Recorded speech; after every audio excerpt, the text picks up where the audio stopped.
So, kamusta po mga ka-Streetwise? Ako po si Takero Miyamoto at welcome po sa aking munting channel. So, mga kababayan, uusad na po talaga. Ito sigurado na to. Diba? Oy, Maestro Paul, no? Maestro Paul. Adyan si Maestro Paul, ha? Yan. I-ano nyo na lang siya. So, kamusta mga ka-Streetwise? Ako po si Takero Miyamoto at welcome po sa aking munting channel. So, mga kababayan, ito no, umuusad na po talaga. Kanina po kasi, naglabas po ng statement itong ombudsman.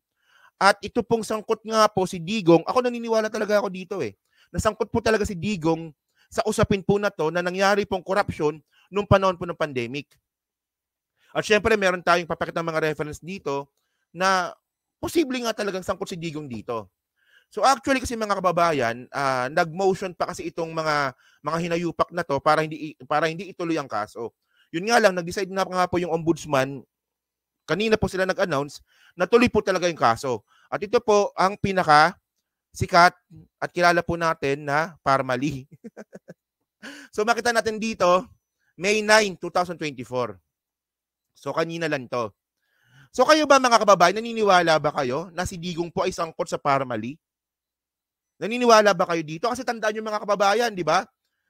Tuwan-tuwa yung mga DDS nito nung panahon na to. Kasi ang sabi ng mga DDS noon, buti na lang, di ba? Buti na lang si Digong ang presidente. Di ba ngayong pandemic? Kasi kung hindi si Digong ang naging presidente, malamang nakagulo na ang Pilipinas. Yun naman pala mga kababayan, di ba? Billion, 10 billion po ata, no? 10 or 8 billion po yung nawawalang pera sa taong bayan. Oh. At ngayon mga kababayan, naniniwala naman po kasi ako na si Digong may alam po sa batas yan. So gumawa po siya ng paraan, 'di ba, para po malinis po yung pangalan niya. At ang mga gumalaw po dito is yung mga aso niya. Especially po itong si Michael Yang. Okay. So kwento na lang po natin no para mas maganda no.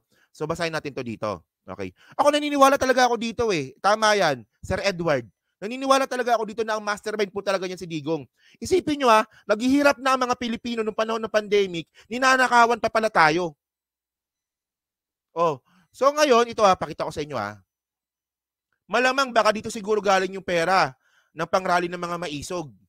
Malamang dito. Okay? So sabi dito Ombudsman affirms order to file graft wraps versus Law ex-DBM Parmali Executive. So tandaan nyo mga kababayan, nangyari po ito 2020. Ngayon po 2024.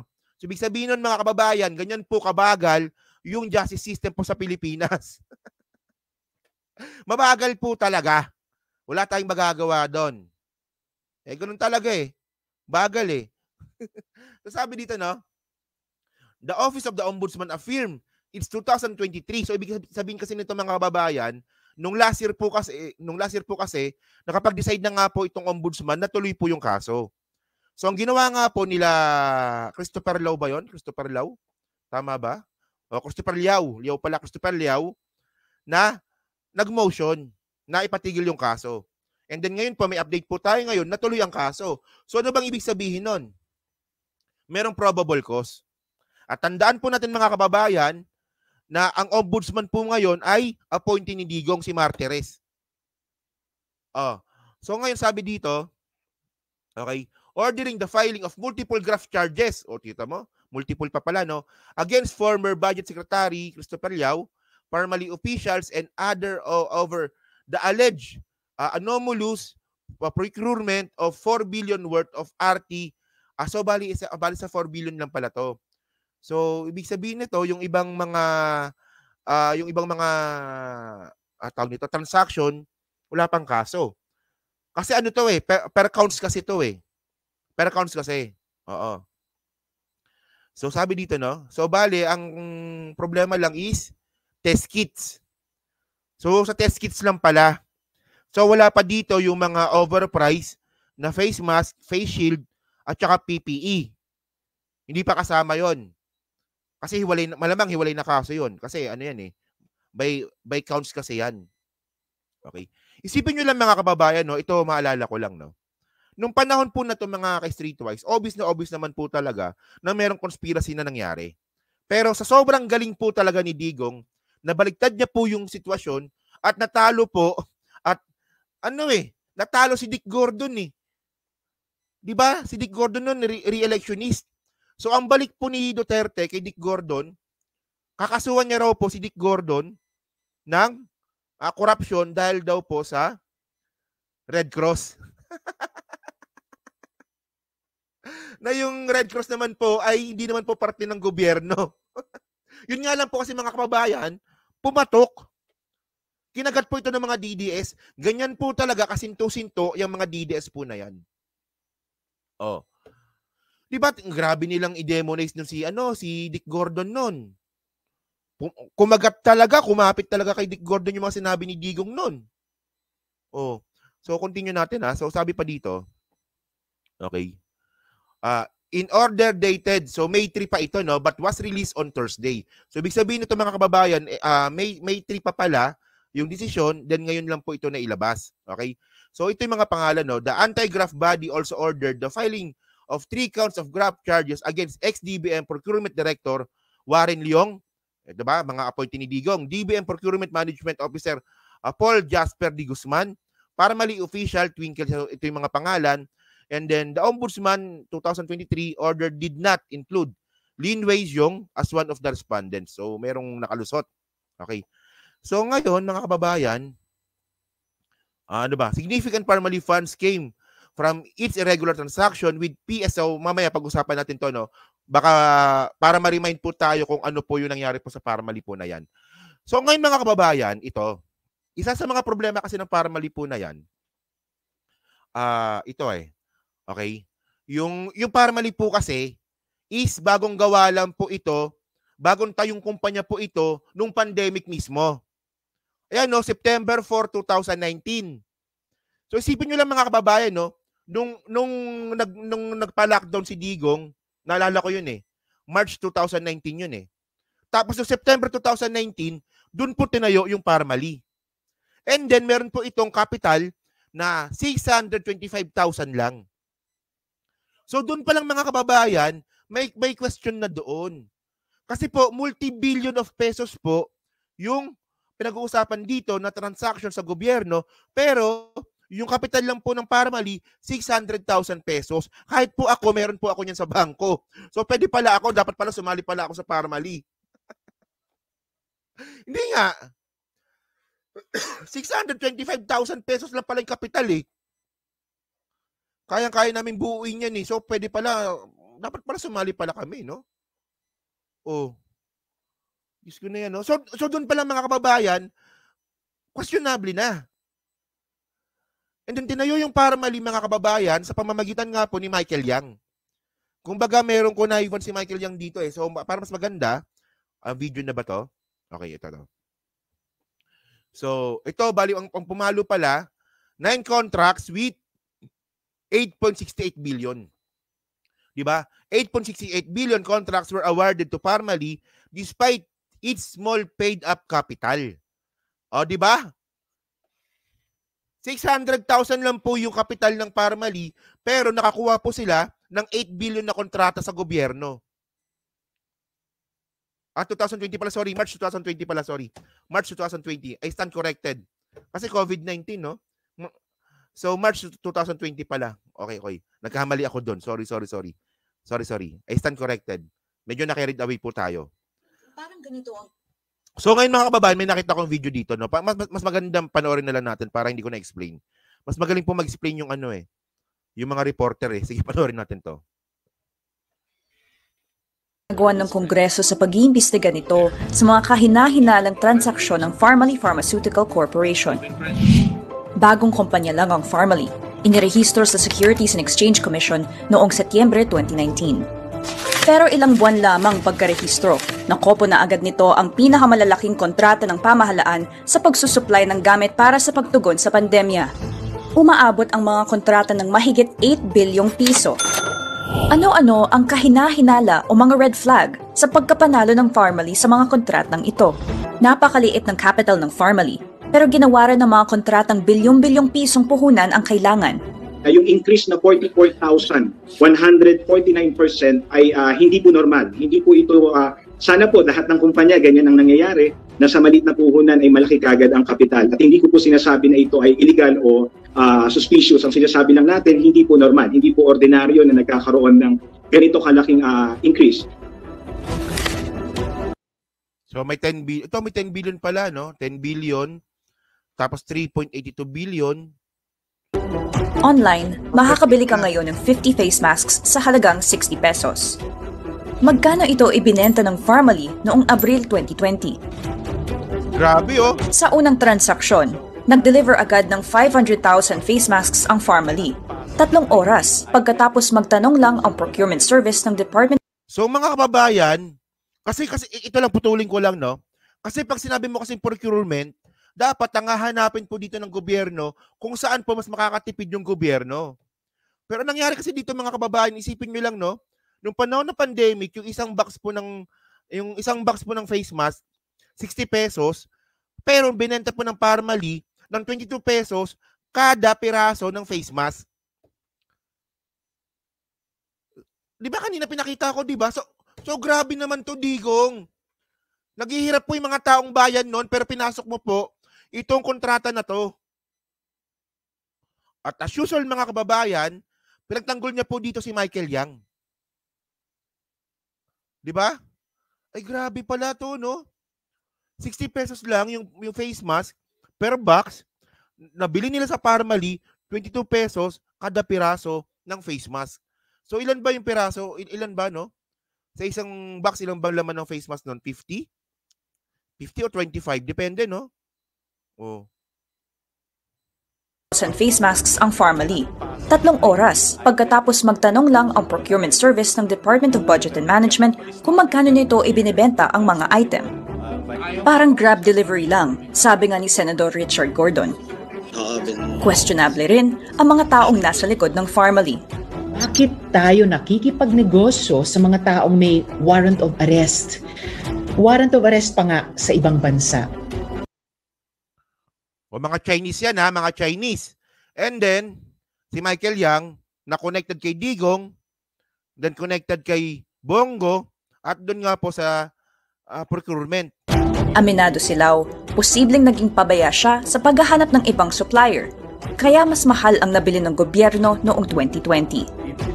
Bakit naghanap pa sila ng middleman na kumita ng 284 million bilang komisyon? Walang panggagalingan eh. At itong kumpanyang ito, ulitin ko lang, ang address nila ay isang condominium unit, isang kwarto diyan sa BGC. Yung address na yan ng kanilang opisina, yun din ang residential address ng kanilang chief executive officer at ng kanilang treasurer. At ngayon, wala na yan. Yung address nilang yun, wala na. So, talagang misteryoso itong Pharmally ito. O, di ba mga kababayan, di ba? So, ito kasing problema kasi natin nung panahon na to eh. So, nung panahon po kasi na to mga kababayan, ano to eh, panic mode po kasi yung mga tao nito.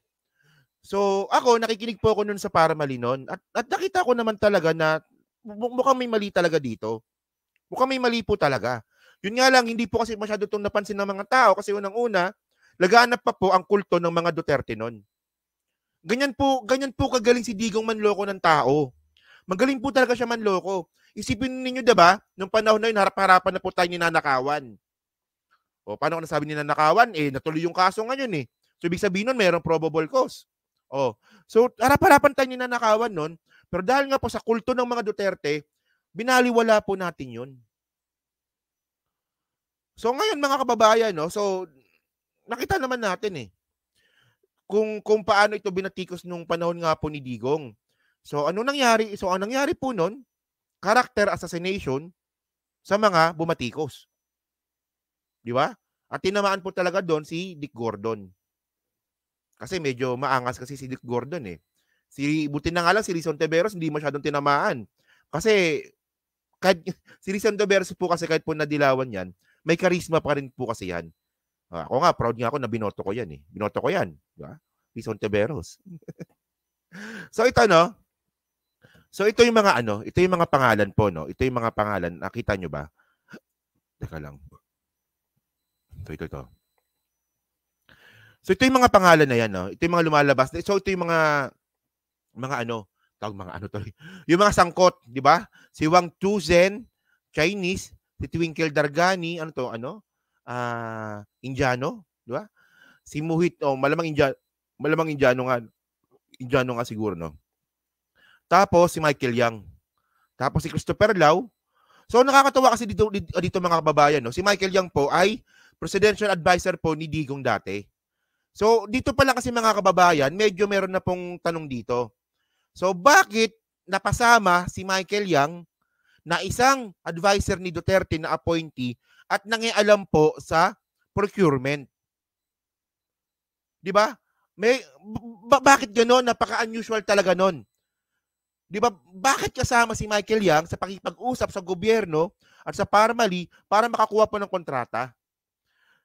So ngayon mga kababayan, syempre ang nangyari nito, nakita ko 'to eh. Teka lang. So nung panahon po nung pandemic, ang ginawa naman ni Digong, pinagtanggol po si Michael Yang.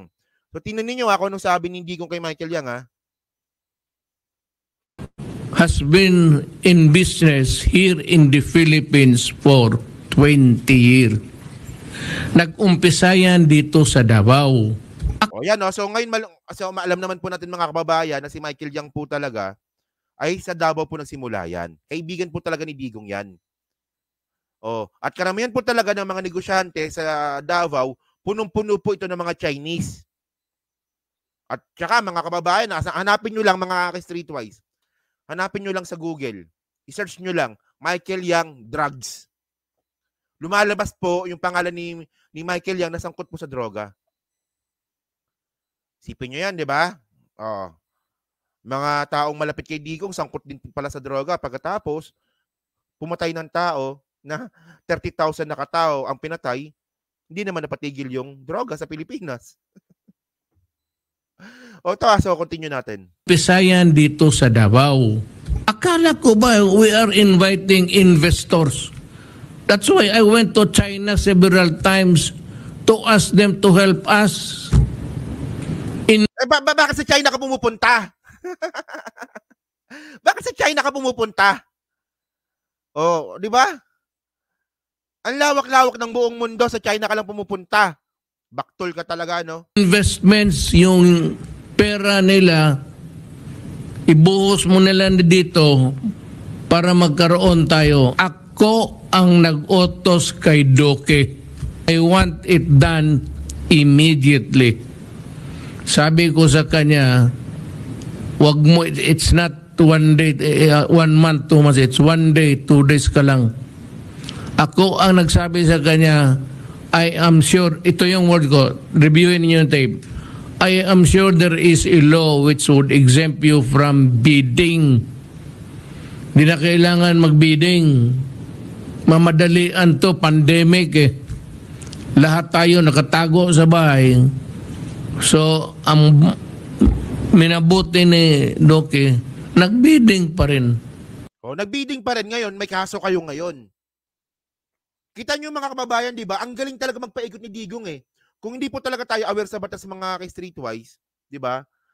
Maluloko talaga tayo ni Digong. Kasi mga kababayan, ang sabi ni Digong, palusot ni Digong, nasa pandemic tayo noon. So kailangan natin ng mabilisan.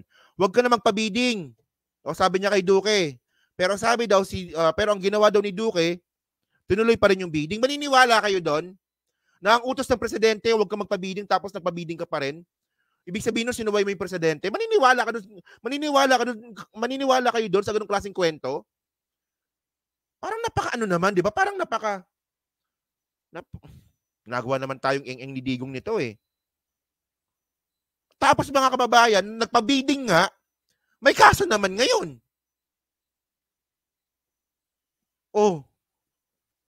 Nagloloko tayo nito mga kababayan eh. Di mas maganda pa pala, wala na palang bidding, at least wala kayong kaso. Isipin nyo, Diyos ko nun. Tapos ngayon, ang kapal ng muka, nang gugulong ngayon. Oh, ngayon nakapal ng mukha na nanggugulo ngayon para pababain si PBBM para tapos ipalit si Sara Duterte.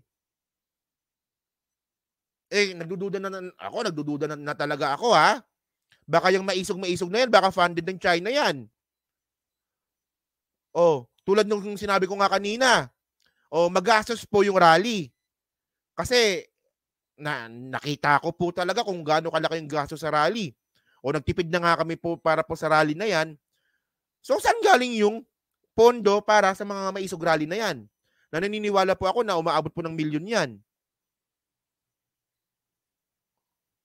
Walang yan to, no? Kapal ng muka. Ito, mga kababayan, ito lang in my own opinion, pwede na po nating palagpasin yan eh.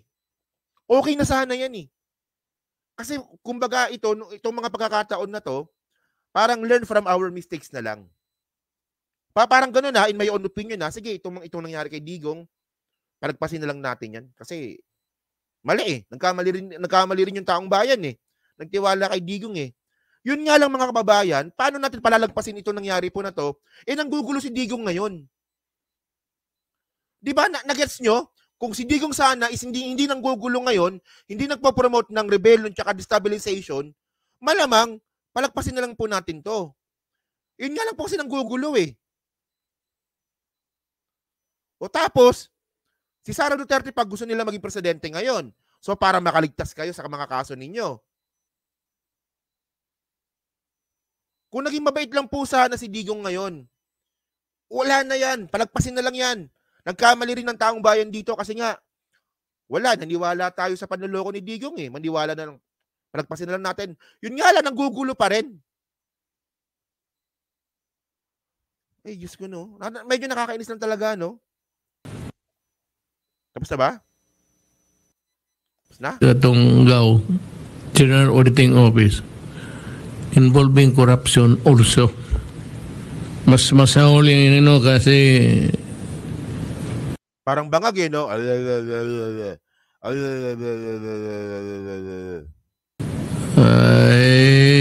Bribery. Tinutulungan pa ninyo mag-falsify, mag-fraud. O kita nyo, di ba? Pinagtatanggol niya pa ngayon si Michael Yang. Ay, Diyos ko na yan, no? Medyo nakakainis lang talaga, no? Okay. So, yun mga kababayan, no? So, kayo po, ano pong masabi nyo nga po dito sa update po ng Ombudsman na tuloy po yung kaso regarding po sa Parmali. At syempre, mga kababayan, medyo nakakadismaya lang po kasi nga po, medyo matagal po talaga yung proseso. Kita nyo, di ba, inabot tayo ng 4 na taon bago nagkaroon bago nagkaroon ng update. Di ba? So kayo ba, naniniwala ba kayo dyan po sa 1,700 po na nanonood? Kayo ba naniniwala ba kayo na sangkot si Digong dito sa Parmali? At ang tanong, kung ang tatanong nyo naman kung bakit hindi kasama si Digong sa mga nakasuhan, ang nangyari kasi dito, ang pinakilos niya yung mga aso niya. So medyo mahirap kasi talaga na i-connect ang presidente sa pangyayari po na to, not unless na merong kakanta. For example, sa mga nakasuhan, biglang kinanta si Digong na, alam ng presidente naman to, yari si Digong. Ganun lang yun. Di ba? So yun mga babae, so dyan po sa 1,700 po na nanonood, so hindi po nakakapag-like, palike na lang po ng video po na to, dyan po sa team replays, di ba? So ano nga po masasabi nyo nga po sa content po na to. Yan na. So thank you po. No? And then